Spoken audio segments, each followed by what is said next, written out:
नमस्कार, मैं सिरांधा आप सभी दर्शकों का अन्नदाता कार्यक्रम में स्वागत करती हूं। किसान बहुत परिश्रमी होते हैं। वो खेतों में जी तोड़ मेहनत करते हैं, जो अनाज, फल और सब्जियां उगाते हैं। हमारे देश की अर्थव्यवस्था का लगभग समूचा भार उन्हीं के कंधों पर ही है।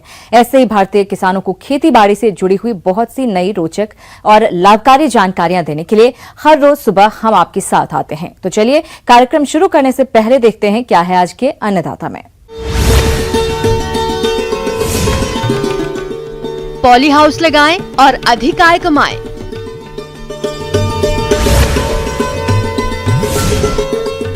तिल के अच्छे उत्पादन के लिए उन्नत तकनीक से बुआई।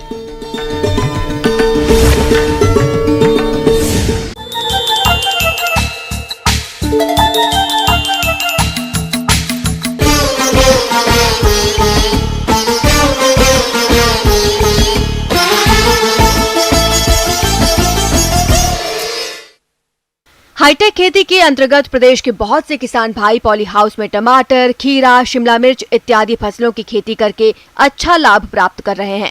और इसी लाभ को देखते हुए आज हम आपको मिलवा रहे हैं गांव इटावा भोपजी, जिला जयपुर के किसान जगदीश प्रसाद यादव से, जो कि पॉली हाउस में सब्जियों की खेती कर रहे हैं।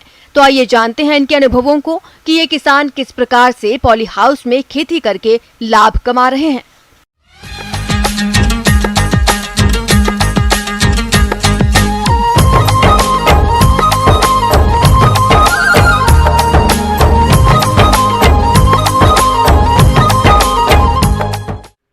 आधुनिक जमाने में जो संरक्षित खेती का कॉन्सेप्ट है वो दिनों दिन बढ़ता जा रहा है।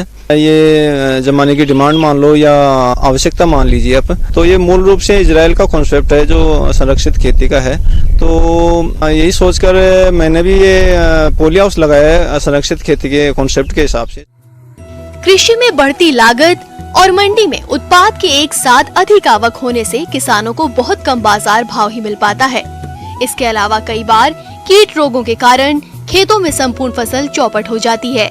इन्हीं सब समस्याओं को देखते हुए इस किसान ने अधिक आमदनी के लिए परंपरागत फसलों से हटकर पॉली हाउस में खेती करना शुरू किया और अभी अच्छा खासा मुनाफा कमा रहे हैं। 2017 में मैंने पॉली हाउस लगाया था। आज करीब 4 साल हो गए हैं इसको लगाए हुए, और पिछले 4 साल में मैंने इनमें करीब 8 फसलें मैं ले चुका हूँ इसमें, और मुझे अच्छा खासा फ़ायदा भी मिल रहा है। करीब 5 से 7, कभी किसी साल 5 लाख तो किसी साल 8 लाख तक मुझे इसमें बेनिफिट मिल जाता है और अच्छे से गुजारा हो जाता है। और इसमें छोटी जोत होने के कारण इसमें मैं अच्छा खासा प्रोडक्शन ले लेता हूँ।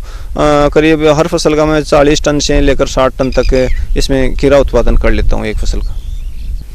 जो पॉली हाउस का सबसे बड़े जो फायदे होते हैं उनमें से कुछ फायदे ये हैं कि एक तो हम बेमौसम की फसल इसमें पैदा कर सकते हैं, सबसे बड़ा जो फायदा है। क्योंकि अगर हम ऋतु के विपरीत थोड़ा सा हम कोई फसल पैदा करते हैं तो उसके बाजार में हमें अच्छा खासा पैसा मिलता है और डिमांड भी हम अच्छी तरह से पूरी कर पाते हैं।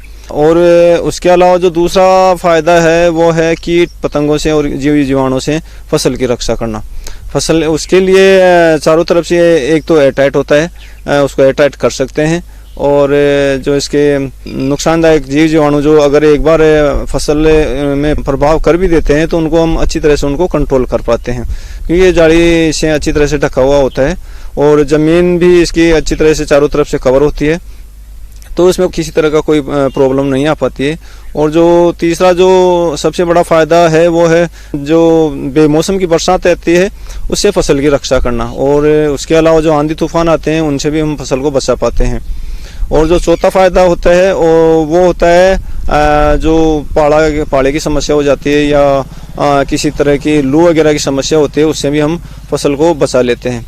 5वां सबसे बड़ा जो फ़ायदा है वो ये है कि जो बरसात होती है कभी भी तो उसके छत पर जो पानी गिरता है उसको हम एक पौंड में इकट्ठा कर लेते हैं, जो हमें साल भर के लिए फसल को पानी देने के लिए उसे काम में लेते हैं। और वर्तमान जो समय है उसमें पानी की ही सबसे ज़्यादा जो समस्या है वो हम अच्छी तरह से उसको मेंटेन कर लेते हैं और उसी पानी से हम सिंचाई के काम में लेते हैं। जो बेमौसम आकर हमारे फसल को नुकसान पहुंचा सकता है उसको हम फायदे के रूप में उसके काम में लेते हैं उसी पानी को।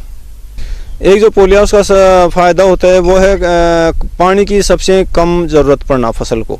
वो यह है कि इसमें ड्रिप के माध्यम से सिंचाई होती है और जो पानी की खपत होती है, क्योंकि इसमें सीधे धूप नहीं पड़ती है तो पानी उड़ता भी कम है।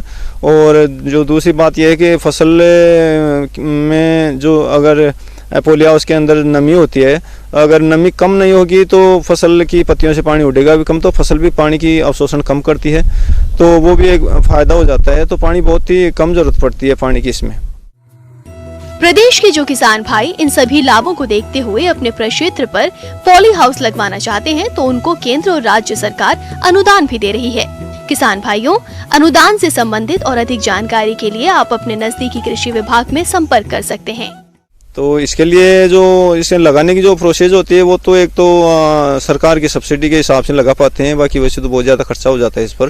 तो ऑनलाइन फार्म करवाना पड़ता है और उसके बाद में जब उसका अप्रूव्ड आता है तो सरकार की तरफ से उसे जो कंपनियां अप्रूव्ड होती हैं वो उसको लगा के जाती हैं। अपना जो फार्मर शेयर होता है वो हम जमा कराते हैं। उसके बाद में जो सब्सिडी की राशि है वो कंपनियों को डायरेक्ट मिल जाता है, या तो सरकार की तरफ से या किसान के माध्यम से उनको मिल जाता है। किसान भाइयों, अभी तक आपने खेती से जुड़ी हुई कुछ उपयोगी जानकारियां देखी। अब लेते हैं एक छोटा सा ब्रेक, जल्द लौटेंगे। कार्यक्रम में और भी है खेतीबाड़ी से जुड़ी हुई महत्वपूर्ण जानकारियां। आप बने रहिए हमारे साथ। ब्रेक के बाद आप सभी दर्शकों का अन्नदाता में एक बार फिर से स्वागत है। चलिए अब रुख करते हैं अगली कड़ी की ओर।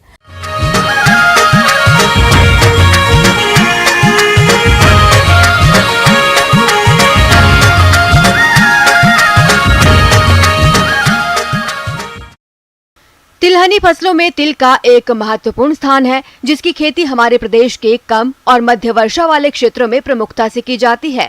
और जो किसान तिल की बुआई करना चाहते हैं वो इस समय इसकी बुआई कर सकते हैं। लेकिन अक्सर देखने में आता है कि हमारे कुछ किसान भाई किस्मों के चयन, बीजोपचार और बुआई तकनीक पर कोई विशेष ध्यान नहीं देते, जिसके चलते बीजों का जमाव बहुत कम होता है। फलस्वरूप उन्हें इस फसल से कम उपज की प्राप्ति होती है। तो आप इन समस्याओं से निजात पाने के लिए किस तरह से करें इसकी वैज्ञानिक तकनीक से बुआई, इस बारे में उचित सलाह दे रहे हैं डॉक्टर संदीप सिंह तोमर।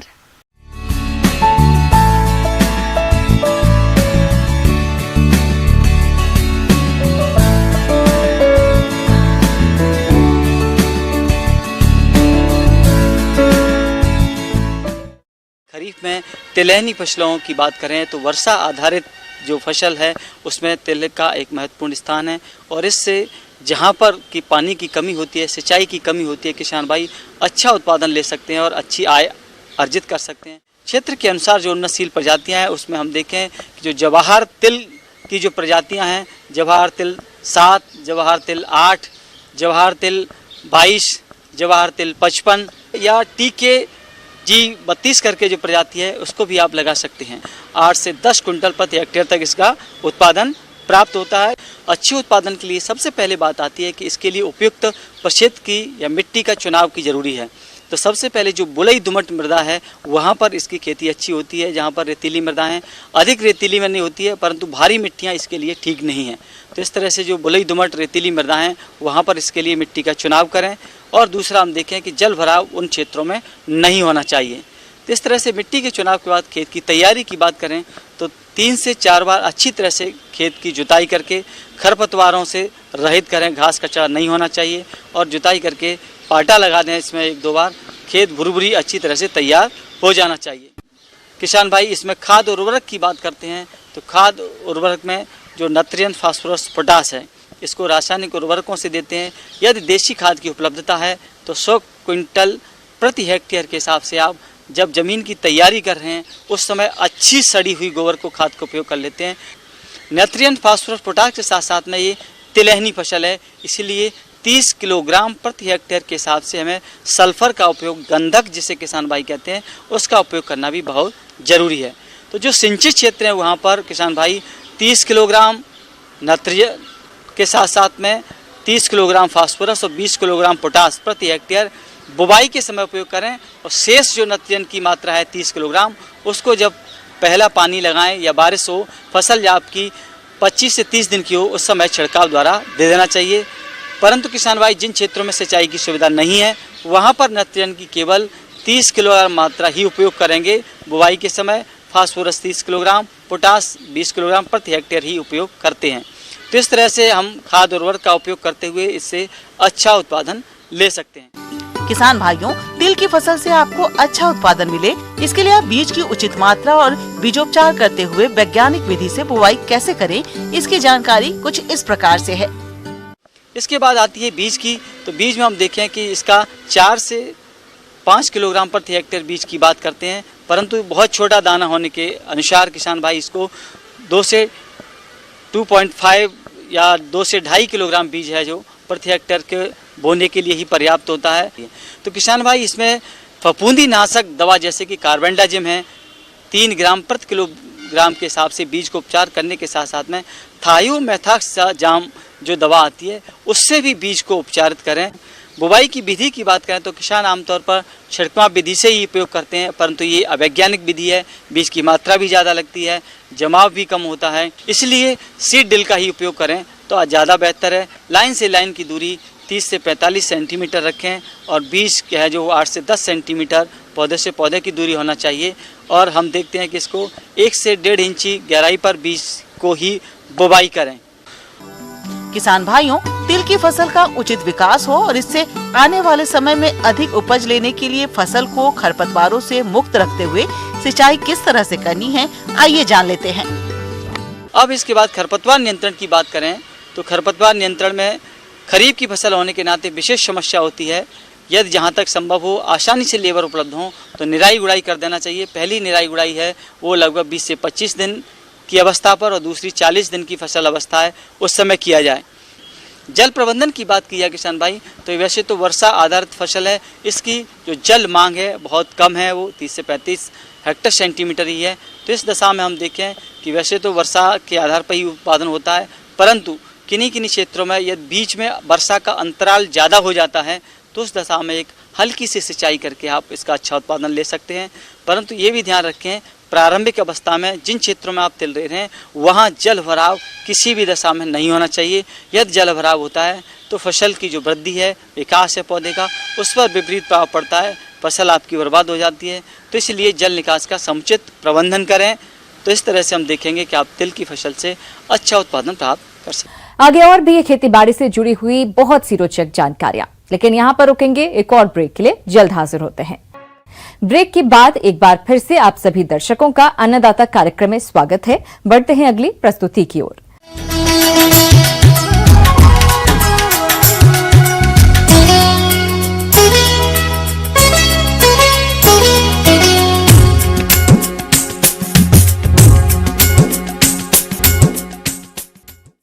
हमारे राज्य के जिन किसान भाइयों ने गन्ने की फसल लगा रखी है, उनकी फसल अभी बढ़वार की अवस्था पर है और इस फसल से भरपूर उत्पादन लेने के लिए इस समय फसल में कुछ कार्यों को करना बेहद जरूरी है। तो किसान भाइयों, आप इन कार्यों को किस प्रकार से करें, इस बारे में सुझाव दे रहे हैं डॉक्टर अभय कुमार।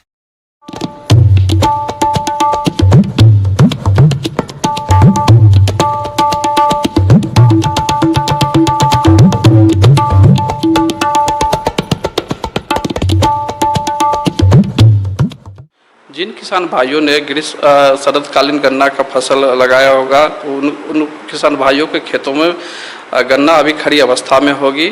चूँकि ये बरसात आने से पहले का महीना है, इसमें कुछ सस्य कार्य करने की ज़रूरत होती है।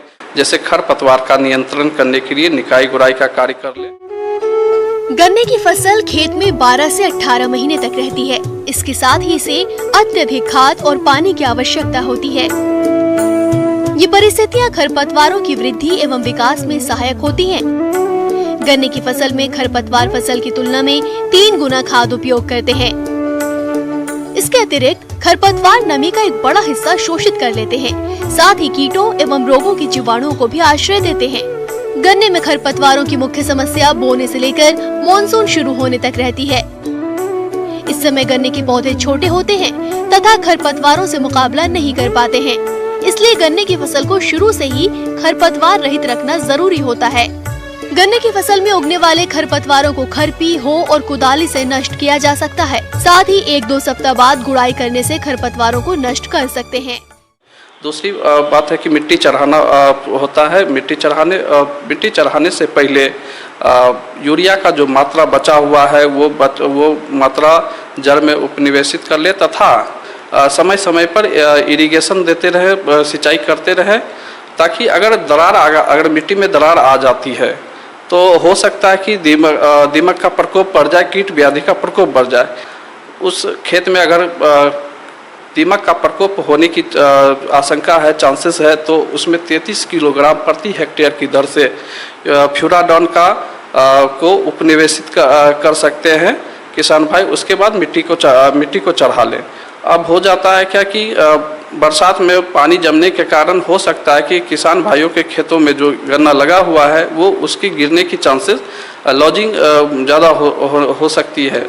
तेज हवा के साथ बारिश होने पर गन्ने की फसल खेत में गिर जाती है, जिससे नुकसान होने की संभावना और भी बढ़ जाती है। इस स्थिति में फसल की बर्बादी ज्यादा होती है।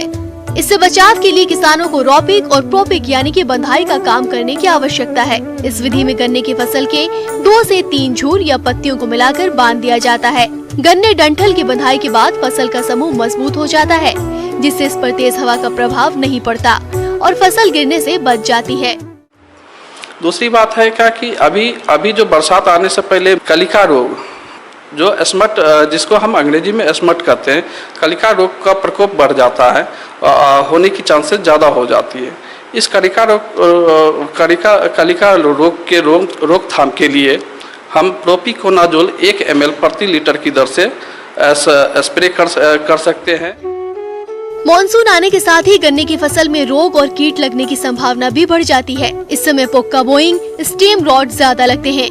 पोक्का बोइंग रोग की शुरुआत में पत्तियां सिकुड़ने लगती हैं, फिर इसमें पहले पत्तियां पीली पड़ जाती हैं, फिर पत्तियां जली भूरी होकर सड़ने लगती हैं। इससे बचाव करने के लिए सबसे बढ़िया उपाय है 1 ग्राम कार्बेंडाजिम दवा प्रति लीटर पानी के हिसाब से घोल बनाकर फसल पर छिड़काव करें, या फिर कॉपर ऑक्सीक्लोराइड 3 ग्राम दवा प्रति लीटर पानी में घोलकर 15 दिन के अंतराल पर 2 छिड़काव करें। इसके लिए समय समय पर किसान भाई अपने खेत का निरीक्षण समय समय पर करते रहें। दूसरी बात है कि अभी बरसात का टाइम जो आने वाला है, इसमें रूट बोरर और शूट बोरर का प्रकोप भी बढ़ जाता है। रूट बोरर और शूट बोरर के कंट्रोल के लिए या तो अगर एकाध गो रोग में निरीक्षण के दौरान अगर पाया जाता है तो एकाध पौधे में पाया जाता है तो उसमें उस पौधे को निकाल करके बाहर फेंक दें, नष्ट कर दें उसे, और उसमें क्लोरपाइरीफॉस 1 से 1.5 ml प्रति लीटर की दर से हर 10 से 15 दिन पर उसका स्प्रे कर दें। इससे और 3 से 4 दिन पर, हर 3 से 4 दिन पर ये निरंतर खेतों का निरीक्षण करते रहें। और विशेष जानकारी के लिए किसान भाई अपने कृषि विज्ञान के अपने नज़दीक के कृषि विज्ञान केंद्र से संपर्क करते रहें। वहाँ के वैज्ञानिकों के देखरेख में ही अपनी खेती करें।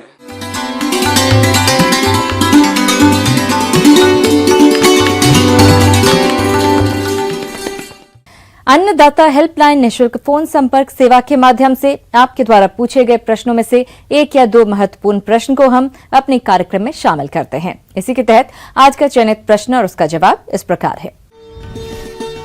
अन्नदाता निशुल्क फोन संपर्क सेवा के माध्यम से पूछे गए प्रश्नों में से आज हमने जिस प्रश्न को कार्यक्रम में शामिल किया है उसे पूछा है जिला बूंदी के कृषक रंजीत कुमार ने। यह कड़कनाथ मुर्गियों के पालन के बारे में जानकारी चाहते हैं। तो रंजीत कुमार जी, आपकी जानकारी के लिए प्रस्तुत है कार्यक्रम का ये अंश।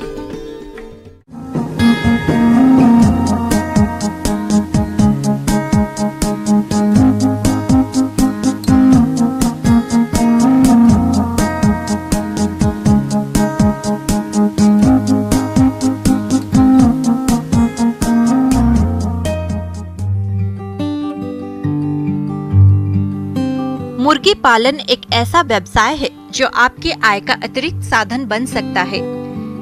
यह व्यवसाय बहुत कम लागत में शुरू किया जा सकता है और इसमें मुनाफा भी काफी ज्यादा है। देश में रोजगार तलाश रहे युवा इसे रोजगार के तौर पर अपना सकते हैं। पिछले 4 दशकों में मुर्गी पालन व्यवसाय क्षेत्र में शानदार विकास के बावजूद कुक्कुट उत्पादों की उपलब्धता तथा मांग में काफी बड़ा अंतर है। अगर हम बात कड़कनाथ मुर्गी के बारे में करें तो इसमें प्रोटीन तो होता ही है, साथ ही इसमें कई औषधीय गुण भी होते हैं। दरअसल कड़कनाथ प्रीमियम ब्रीड है। इसके मीट का दाम आम चिकन की तुलना में 3 गुना ज्यादा होता है। चटकदार काले रंग के इस मुर्गे में फैट ना के बराबर होता है और स्वाद बड़ा अच्छा रहता है। मध्य प्रदेश के झाबुआ समेत कुछ अन्य जिलों में मुर्गी के ये खास नस्ल पाई जाती है, जिसे कड़कनाथ के नाम से पहचाना जाता है। इसमें vitamin B1, B2, B6, B12, C, E, niacin, calcium, phosphorus और हीमोग्लोबिन से भरपूर होता है। इसके मीट में सफेद चिकन के मुकाबले कोलेस्ट्रॉल का स्तर कम होता है और अमीनो एसिड का स्तर ज्यादा होता है। ये दूसरे मुर्गियों की तुलना में लाभकारी है। इसका खून, हड्डियां और संपूर्ण शरीर काला होता है। कड़कनाथ चिकन फार्मिंग बिजनेस को करने के लिए आपको खुले स्थान की जरूरत पड़ेगी। इसे आप घर के आंगन और लकड़ी का शेड बनाकर बहुत आसानी से पाल सकते हैं। एक मुर्गे के लिए करीब 2 स्क्वायर फीट जगह की जरूरत होती है। इस मुर्गे के खान पान में कोई ज्यादा खर्च नहीं आता है। ये हरे चारे में वर्सीम, बाजरा चरी बड़े चाव से खाते हैं। कड़कनाथ मुर्गी 9 से 20 सप्ताह में 1 केजी वजन के हो जाते हैं और लगभग 5 माह में 2 से 2.5 केजी की हो जाते हैं और प्रतिवर्ष लगभग 100 से 120 अंडे देते हैं। इस नस्ल को 1 किलो तैयार करने में 200 रुपए का खर्चा आता है और बाजार में ये 500 से 900 रुपए किलो में बिक जाता है। इनमें किसी भी प्रकार की कोई भी बीमारी नहीं होती है। बस शुरू के दिनों में तापमान का ध्यान रखना होता है। अगर आप कड़कनाथ का व्यवसाय शुरू करना चाहते हैं तो भारतीय पक्षी अनुसंधान संस्थान इज्जत नगर बरेली में प्रशिक्षण ले सकते हैं। इसके अलावा कृषि विज्ञान केंद्र राज्यों के पशुपालन विभागों में भी इसकी पूरी जानकारी ले सकते हैं।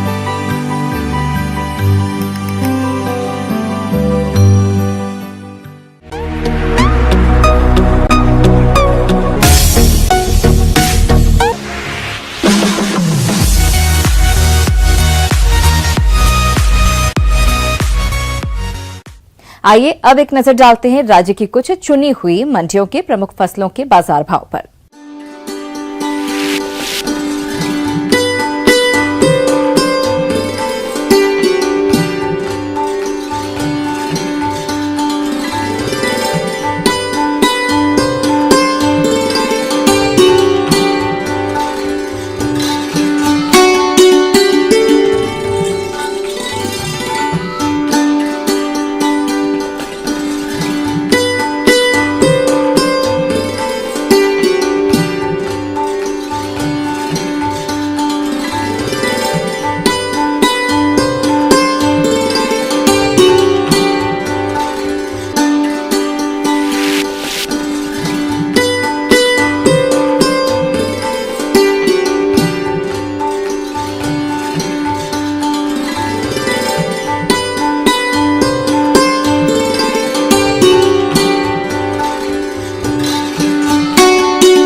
किसान भाइयों, अन्नदाता आपकी सेवा के लिए संकल्परत है। कृषि संबंधित समस्या और सुझावों के लिए आप हमें इस पते पर संपर्क कर सकते हैं। प्रोड्यूसर अन्नदाता news 18 Rajasthan, Ramoji film city Hyderabad 501512। साथ ही आप हमें ईमेल भी कर सकते हैं। हमारा ईमेल है p18अन्नदाता-राजस्थान@nw18.com। इसके अतिरिक्त आप हमें निःशुल्क हेल्पलाइन नंबर 18004192-155 पर सोमवार से शनिवार सुबह 10 बजे से शाम 4 बजे के बीच संपर्क कर सकते हैं।